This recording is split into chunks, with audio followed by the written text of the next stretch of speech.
Yes, good morning students. Student, today we will continue magnetic effect of current. तो सबसे पहले student हमारे पास टॉपिक है मैग्नेटिक फील्ड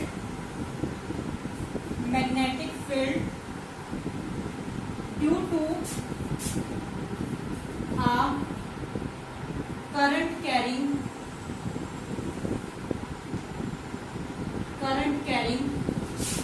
circular coil. ठीक है स्टूडेंट. अब स्टूडेंट इसने क्या कहा कि जो हमने किसने वायर को जो है किसने सर्कुलर उसमें जो है वो पास कर दिया. ठीक है, जैसे हमने वायर को बेंड कर दिया, इस टाइप से आपने वायर को जो है वो बेंड कर दिया. ठीक है, बेंड कर दिया और इसको किसके साथ कनेक्ट कर दिया? बैटरी के साथ आपने यहाँ पर कनेक्ट कर दिया. ठीक है स्टूडेंट, बैटरी के साथ इसको कनेक्ट किया. ये हमारे पास है बैटरी. करंट जो है वो फ्लो होना शुरू हो गया. तो अब ये क्या कहता है कि जब by using right hand thumb rule में हमने क्या कहा था कि अगर हमारे पास एक स्ट्रेट कंडक्टर है जिसको हमने हैंड में होल्ड किया हुआ है, तो ये रिप्रेजेंट करता है किसको? Direction of the current. किसको करता है? Direction of the current. और ये किसको रिप्रेजेंट करता है? Curl of finger. Magnetic field को रिप्रेजेंट करता है, यानी कि जो करंट है वो किसके परपेंडिकुलर है? मैग्नेटिक फील्ड के परपेंडिकुलर है. तो यहाँ पर जब हम इसको बेंड किया तो यहाँ पर जो है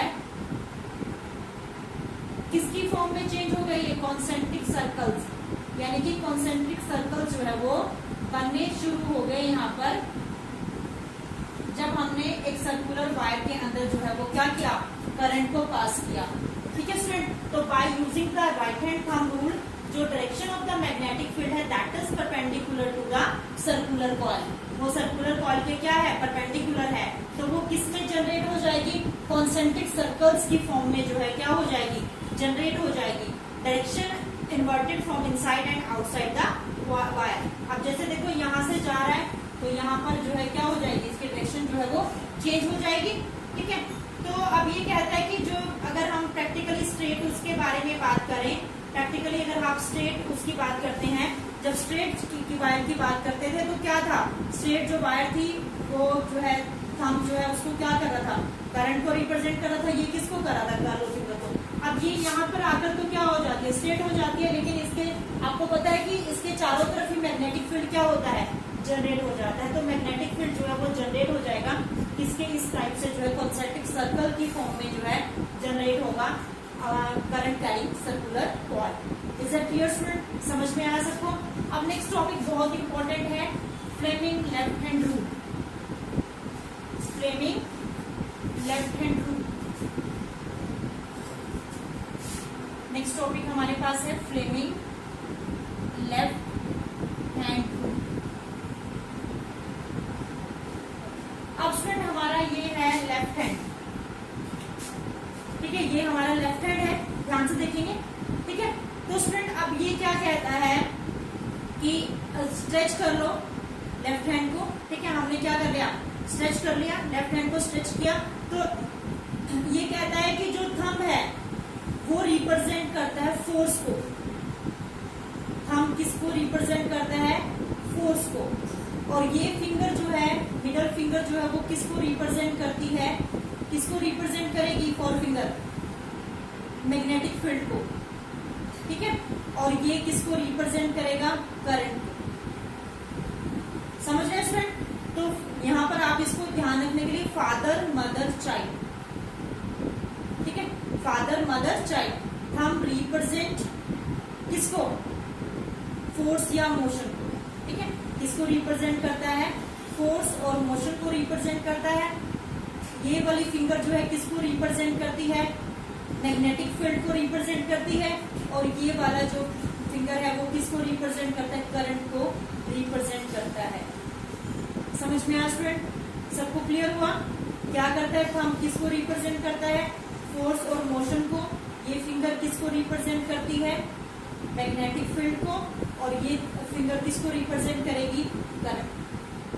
इज दैट क्लियर स्टूडेंट? अभी मैं आपको राइट करवा देती हूँ. राइट कीजिए फटाफट से. Write down the Fleming left hand rule. सबसे पहले कहते हैं कि स्ट्रेच द लेफ्ट हैंड. क्या करो? लेफ्ट हैंड को स्ट्रेच करो, stretch the left hand, left hand को स्ट्रेच किया, देन सच दैट हम first finger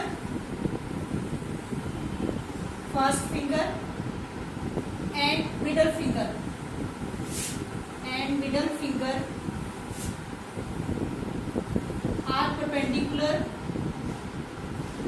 are perpendicular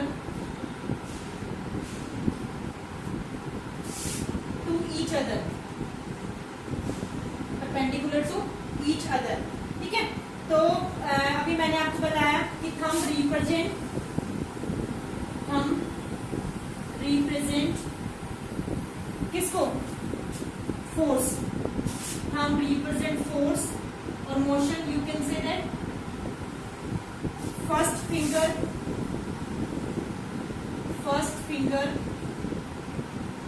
represent किसको, magnetic field, first finger represent magnetic field and centre finger और middle finger, you can middle finger represent, ठीक है, middle finger किसको represent करेगी, current, ठीक है, मिडल फिंगर रिप्रेजेंट करंट। समझ में आया स्टूडेंट, सबको क्लियर हुआ? तो यहाँ पर आप बना लेंगे लेफ्ट हैंड जो है ये फिंगर्स बना लेंगे, और दो हमारे पास ये कर्व जो मैंने आपको बताया ना, ये इस टाइप से जो है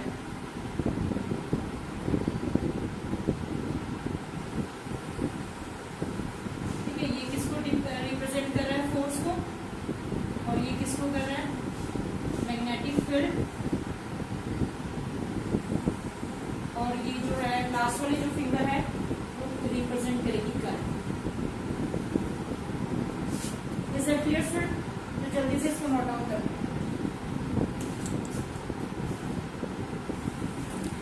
ये स्टूडेंट नेक्स्ट देखिए, नेक्स्ट टॉपिक हमारे पास है force exerted by current carrying conductor placed in a magnetic field।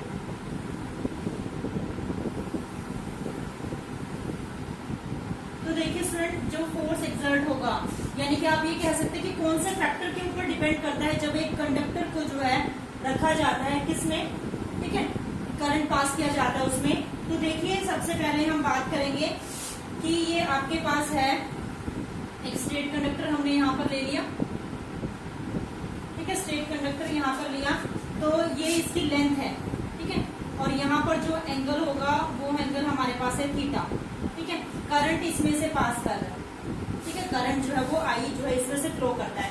तो ये कहता है कि जो फोर्स है that is directly proportional to current. क्या कहता है कि फोर्स जो है वो डायरेक्टली प्रोपोर्शनल है करंट के। दूसरा ये कहता है कि force is directly proportional to magnetic field. Third ये कहता है कि force is directly proportional to length. किसके डायरेक्टली प्रोपोर्शनल है, लेंथ के, ठीक है। और यहाँ पर हमारे पास क्या है, एंगल भी है, तो यहाँ पर एंगल क्या हो जाएगा, थीटा इज द एंगल। जब हम इन तीनों को कंबाइन करेंगे फर्स्ट सेकंड थर्ड, तो आपके पास आ जाएगा F is directly proportional to B I L sine theta. अब यहाँ पर हमने लेंथ और साइन थीटा क्यों लिया, क्योंकि एंगल है इनके बीच में। तो यहाँ पर जब इसको हटाएंगे तो ये क्या आ जाएगा, K B I L sine theta. तो के हमारे पास क्या है, यहाँ पर कांस्टेंट है, तो के की वैल्यू होती है 1, ठीक है, के की वैल्यू क्या होती है 1। तो F is equal to B I L sine theta. तो ये आपके पास आ जाएगा फोर्स जो एक्सर्ट किया गया है वाया करंट कैरी कंडक्टर जब उसको मैग्नेटिक फील्ड के अंदर प्लेस किया जाता है। तो स्टूडेंट ये थीटा की वैल्यू जो है वो वेरी कर सकती है। अगर थीटा जो है 0 डिग्री है, if theta is equal to 0 degree, अगर थीटा 0 डिग्री है तो साइन 0 0 होता है, मैथ्स में आप पढ़ते हैं, तो फोर्स की वैल्यू भी क्या हो जाएगी, 0 हो जाएगी। अगर ये कहता है कि अगर थीटा हमारे पास है 90 डिग्री, ठीक है। थीटा कितना है 90 डिग्री। आपको पता है कि साइन 90 कितना होता है 1, तो फोर्स की वैल्यू क्या हो जाएगी BIL, क्या हो जाएगी BIL। अब ये कहता है कि थर्ड कंडीशन में if theta is equal to 180 degree, अगर थीटा 180 डिग्री है तो फोर्स हमारे पास क्या हो जाएगा BIL 180 साइन 180। आपको पता है कि साइन 180 भी कितना होता है 0 होता है, तो फोर्स की वैल्यू आ जाएगी 0। तो ये 3 सिचुएशंस पर हमने कैलकुलेट कर लिया कि अगर साइन जो है, यानी कि आप ये कह सकते हो कि करंट कैरिंग कंडक्टर जो है वो परपेंडिकुलर होगा, तो वो क्या करेगा मैक्सिमम फोर्स कब करेगा जब थीटा 90 डिग्री होगा। थीटा क्या रहेगा 90 डिग्री होगा, तो वो सबसे ज्यादा फोर्स जो है वो एक्सपीरियंस करेगा। समझ में आ गया स्टूडेंट, फोर्स एक्सर्टेड बाय, तो फोर्स जो है वो कौन कौन से 3 फैक्टर के ऊपर है। एक तो फोर्स करंट के ऊपर है, फिर मैग्नेटिक फील्ड के ऊपर है, फिर लेंथ के ऊपर है। इन तीनों को कंबाइन कर लिया तो BIL साइन थीटा, क्योंकि थीटा भी है तो यहाँ पर एंगल क्या बनेगा साइन थीटा, तो F is equal to K BIL sine theta. अगर K की वैल्यू क्या है 1, तो F is equal to BIL sine theta. अभी कहता है कि थीटा 0 डिग्री है तो फोर्स की वैल्यू क्या है 0 है, कोई नेट फोर्स वहां पर नहीं है। उसके बाद ये कहता है कि अगर थीटा 90 डिग्री है तो F क्या है हमारे पास BIL, यानी कि मैक्सिमम फोर्स, मैक्सिमम जो फोर्स है वहां पर जो है इसने मैक्सिमम फोर्स को एक्सपीरियंस किया। थर्ड सिचुएशन में भी फोर्स क्या हो जाएगा 0 हो जाएगा। जल्दी से बताऊंगा ये स्टूडेंट। नेक्स्ट टॉपिक हमारे पास है इलेक्ट्रिक मोटर, बहुत इंपॉर्टेंट टॉपिक है एग्जाम के पॉइंट ऑफ व्यू से। तो देखिए स्टूडेंट, इलेक्ट्रिक मोटर क्या होती है। इलेक्ट्रिक मोटर क्या होती है, ये एक डिवाइस है जो कन्वर्ट करता है इलेक्ट्रिकल एनर्जी को मैकेनिकल एनर्जी में। क्या करता है ये, it is a device which convert electrical energy into mechanical energy. तो आप यहाँ पर लिखेंगे it is a device, it is a device which convert electrical energy into mechanical energy. Mechanical energy में जो है क्या करता है, इसको कन्वर्ट करने का काम करता है। सेकेंड स्टूडेंट, इसका प्रिंसिपल, ठीक है, किस प्रिंसिपल के ऊपर जो है ये बेस्ड है। तो ये स्टूडेंट किस प्रिंसिपल के ऊपर बेस्ड है, ये कहता है कि if a current when a current carrying conductor, जब एक करंट कैरिंग कंडक्टर को मैग्नेटिक फील्ड में रखा जाएगा तो वो क्या करेगा, तो फोर्स को एक्सपीरियंस करेगा। तो नोट डाउन कर ले, when a current carrying conductor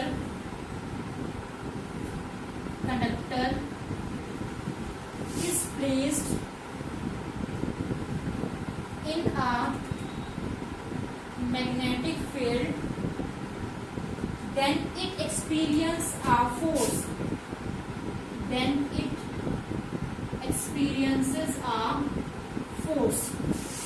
समझ में आया स्टूडेंट, सबको क्लियर हुआ। क्या होगा ये, जब एक करंट कैरिंग कंडक्टर को मैग्नेटिक फील्ड में रखेंगे तो वो किसको एक्सपीरियंस करेगा, फोर्स को। अब हम बात करते हैं इसकी कंस्ट्रक्शन, जो बहुत इंपॉर्टेंट है। तो देखिए स्टूडेंट, सबसे पहले कंस्ट्रक्शन में हमारे पास आता है आर्मेचर। क्या आता है, आर्मेचर, ठीक है। आर्मेचर क्या है स्टूडेंट, आर्मेचर हमारे पास एक रेक्टेंगुलर कॉइल है।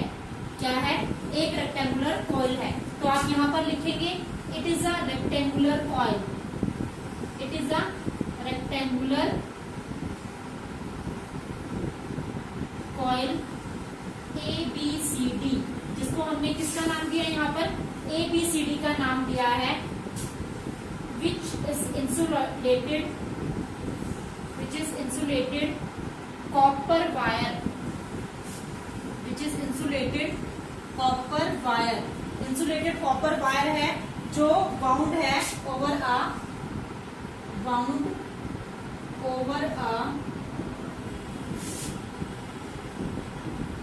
आयरन कोर, ठीक है। जो हमने आयरन कोर के ऊपर उसको क्या किया हुआ है, बाउंड किया हुआ है। तो स्टूडेंट पहले इसको नोट डाउन कर लें, उसके बाद हम डायग्राम के साथ इसको करते हैं कि क्या हमारे पास जो है यहाँ पर आर्मेचर कॉइल है। देखिए स्टूडेंट ध्यान से, ये देखिए इसका डायग्राम, ये आपके पास ABCD, ठीक है, ये हमारे पास क्या है ABCD, that is a rectangular armature coil, ठीक है। ये क्या है हमारे पास, आर्मेचर कॉइल है, ठीक है। उसके बाद सेकंड ये कहता है मैग्नेटिक फील्ड। क्या कहता है? Magnetic field. तो ये हमारे पास दो मैग्नेटिक फील्ड हैं, north and south.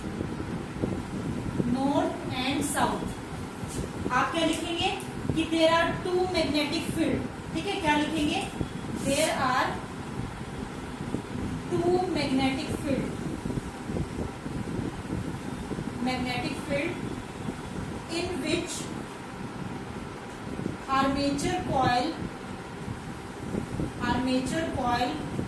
is capped। ठीक है, दो मैग्नेटिक फील्ड है जिसमें हमने armature, these are the magnetic field north and south, और ये हमारे पास क्या है? आर्मेचर कॉइल है। समझ में आ गया सबको? थर्ड स्टूडेंट हमारे पास आता है रिंग और कॉम्यूटेटर। थर्ड क्या आता है? रिंग और कॉम्यूटेटर।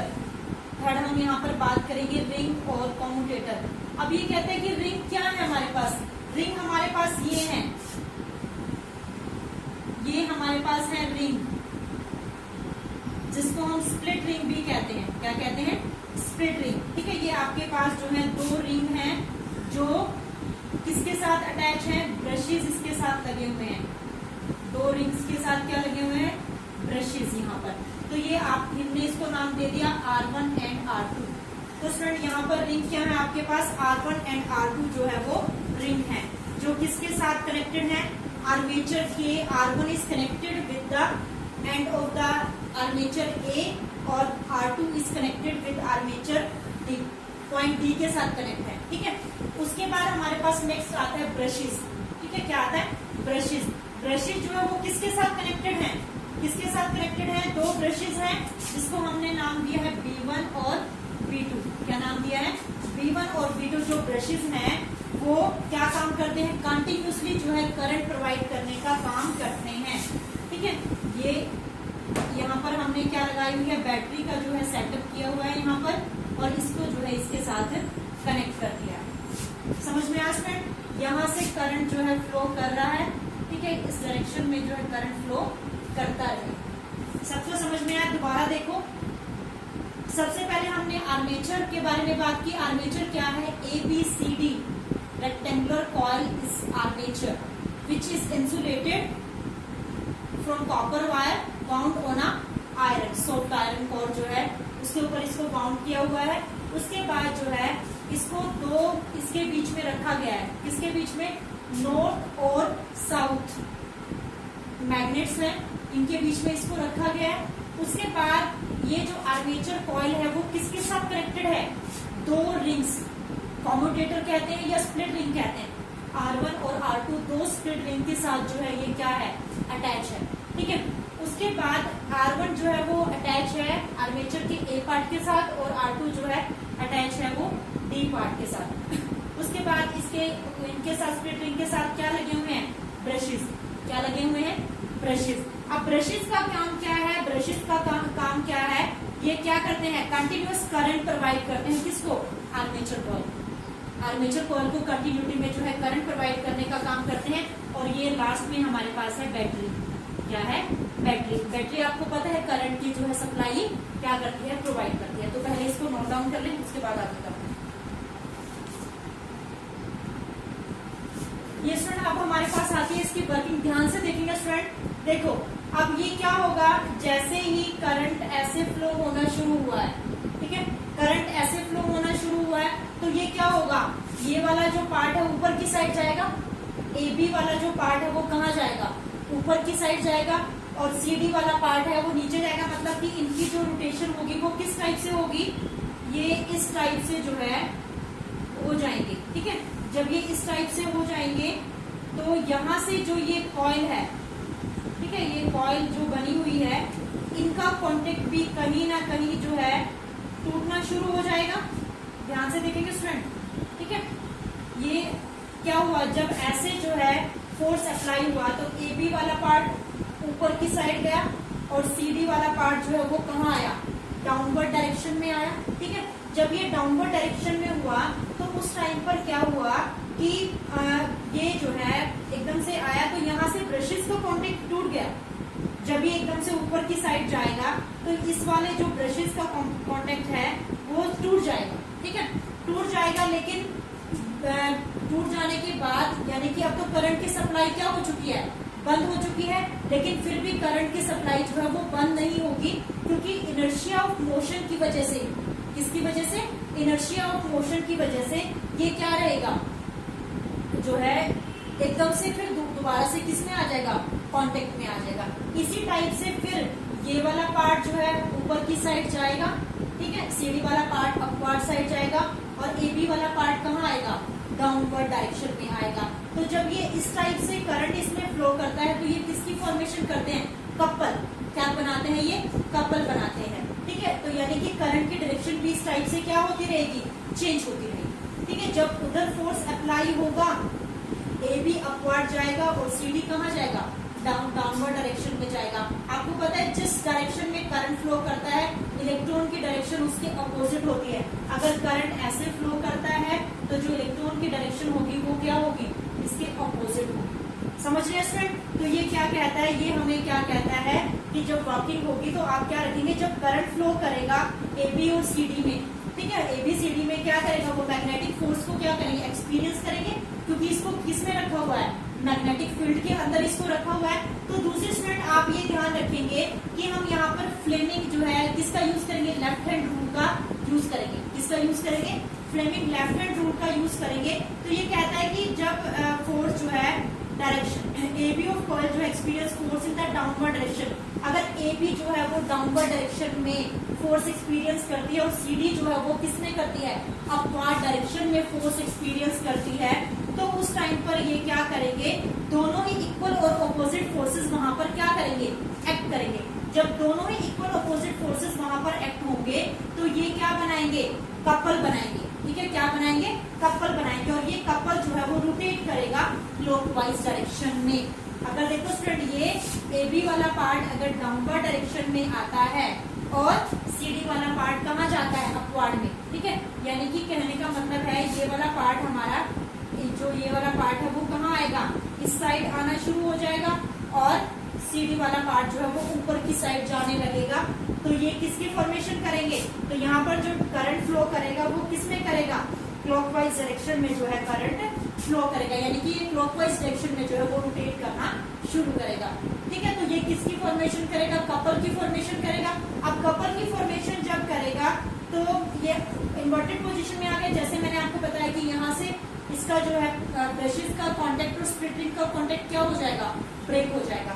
जब ब्रशेस और स्प्लिट रिंग का कांटेक्ट ब्रेक हो जाएगा तो उस टाइम पर क्या होगा, कोई भी फोर्स जो है आर्मेचर कॉइल के ऊपर एक्ट नहीं कर रहा, कोई भी फोर्स यहाँ पर एक्ट नहीं कर रहा, लेकिन ये क्या करेगा कि जो इनर्शिया ऑफ मोशन है, ठीक है, वो उसको रेस्ट पर नहीं आने देगा, ठीक है। दोबारा से इनर्शिया ऑफ मोशन की वजह से वो दोबारा से किसमें आ जाएगा, ब्रशेस इसके कांटेक्ट में आएंगे और फिर ऐसे ही जो है सीडी जो है वो किसमें आएगा, डाउनवर्ड डायरेक्शन में आएगा और ए बी किसमें आएगा, अपवर्ड डायरेक्शन में आएगा। तो इसी टाइप से वो क्या करेंगे, दोनों इक्वल और अपोजिट फोर्सेस जो है वो अप्लाई होते रहेंगे। यानी कि एक बार ए बी जो है वो जो है डाउनवर्ड जाएगा तो सी डी अपवर्ड होगा, फिर ए बी जो है वो अपवर्ड होगा तो सी डी जो है वो क्या होगा, डाउनवर्ड डायरेक्शन में। तो ब्रशेस का इस टाइप से इधर से कांटेक्ट ब्रेक डाउन हो जाएगा तो फिर भी जो है वो इसको रेस्ट पर नहीं आने देगा। तो जब रेस्ट पर नहीं आने देगा तो करंट की डायरेक्शन भी क्या होगी, रिवर्स हो जाएगी।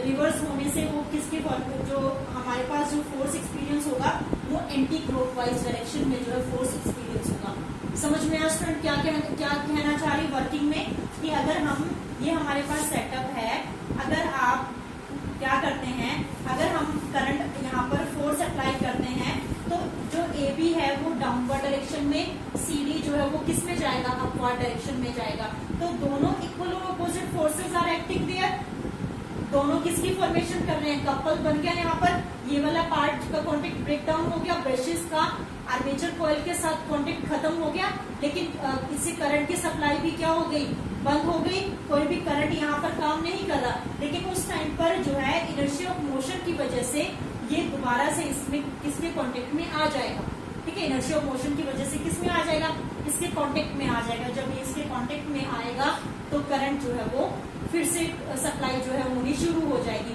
फिर सेम प्रोसीजर स्टार्ट हो जाएगा। कि जो ए बी है वो अपवर्ड डायरेक्शन में चला जाएगा और सी डी है वो किस में चला जाएगा, डाउनवर्ड डायरेक्शन में चला जाएगा। तो सी डी जब डाउनवर्ड डायरेक्शन में जाएगा तो यहाँ पर जो डायरेक्शन है वो क्या हो जाएगी, एंटी क्लॉकवाइज हो जाएगी। दोबारा से ये किसकी फॉर्मेशन करेंगे, कपल की फॉर्मेशन करेंगे और इस टाइप से ये प्रोसेस जो है वो चलता रहेगा। समझ में आया स्टूडेंट, सबको क्लियर हो गया।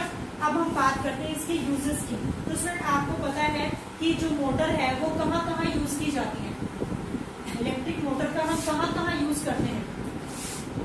Uses of electric motor, electric motor का यूज कहाँ कहाँ होता है। देखिए स्टूडेंट, इलेक्ट्रिक मोटर का यूज कहाँ होता है, फैंस में। कहाँ यूज करते हैं, इलेक्ट्रिक फैंस में, ट्रेन्स में, लिफ्ट में। कहाँ पे होता है इलेक्ट्रिक फैन, ड्रिल्स, और किसमें होता है, और कहाँ यूज कर सकते हैं, ड्रिलिंग मशीन्स, ड्रिलिंग मशीन्स। और कहाँ यूज किया जा सकता है इसका, जो हेयर ड्रायर है, हेयर ड्रायर। और कहाँ कहाँ यूज कर सकते हैं, जो ब्लेंडर आता है ना, सेंट्रीफ्यूगल मशीन, किसमें, इन सेंट्रीफ्यूगल मशीन, सेंट्रीफ्यूगल मशीन में भी हम इसका यूज कर सकते हैं। ठीक है, और कहाँ, जैसे कि ब्लेंडर, जिसको हम क्या कहते हैं, ब्लेंडर्स कहते हैं। ठीक है, रेफ्रिजरेटर, रेफ्रिजरेटर। ठीक है, और कहाँ यूज कर सकते हैं हम इसका, रेफ्रिजरेटर में और वॉशिंग मशीन में। ठीक है, तो इलेक्ट्रिक मोटर का जो है बहुत ज्यादा जो है वो यूज किया जाता है वॉशिंग मशीन में। ठीक है स्टूडेंट, इलेक्ट्रिक ट्रेन्स में भी यूज कर सकते हैं हम इसका, कहाँ पर, electric trains, lift, electric trains. ठीक है, लिफ्ट वगैरह में, जो इलेक्ट्रिक लिफ्ट होती है उसमें भी इसका यूज होता है। आई थिंक स्टूडेंट क्लियर हो गया होगा। एक बार फिर दोबारा से मैं आपको रिवाइज करा देती हूँ।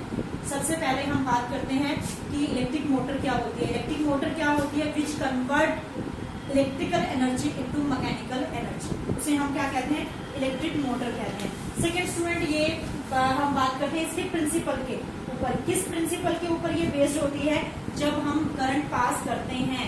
ठीक है, मैग्नेटिक, जो भी मैग्नेटिक फील्ड के अंदर, ठीक है, जो भी इंस्ट्रूमेंट है जिसमें जो मैग्नेटिक फील्ड में उसको रखा गया है, तो वो क्या करता है, फोर्स को एक्सपीरियंस करता है।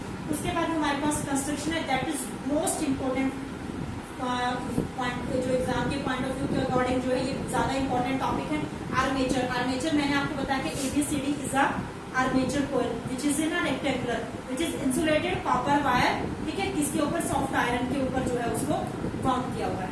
सेकेंड हमने बात किया मैग्नेटिक फील्ड, जो आर्मेचर कोयल है उसको कहाँ रखा हुआ है, दो मैग्नेट्स के बीच में रखा हुआ है, नॉर्थ एंड साउथ। थर्ड हमने बात की स्प्लिट रिंग, स्प्लिट रिंग क्या है कि स्प्लिट रिंग जो अटैच है वो किसके साथ है, आर्मेचर के साथ जो है अटैच है। ठीक है, उसके बाद ब्रशेस, ब्रशेस जो है B1 B2 है जो स्प्लिट रिंग के साथ अटैच है। और उसके बाद बैटरी, बैटरी का काम क्या है, करंट को पास करना। उसके बाद वर्किंग हमने किया। ठीक है, वर्किंग में मैंने आपको अच्छे से एक्सप्लेन कर दिया। उसके बाद ये हमारे पास सोर्सेस थे, तो इनको नोट डाउन कर लेते हैं। नेक्स्ट टॉपिक करते हैं। ये स्टूडेंट नेक्स्ट टॉपिक जो है हम कल स्टार्ट करेंगे, इलेक्ट्रोमैग्नेटिक इंडक्शन का जो है स्टार्ट करेंगे। Thank you and have a nice day.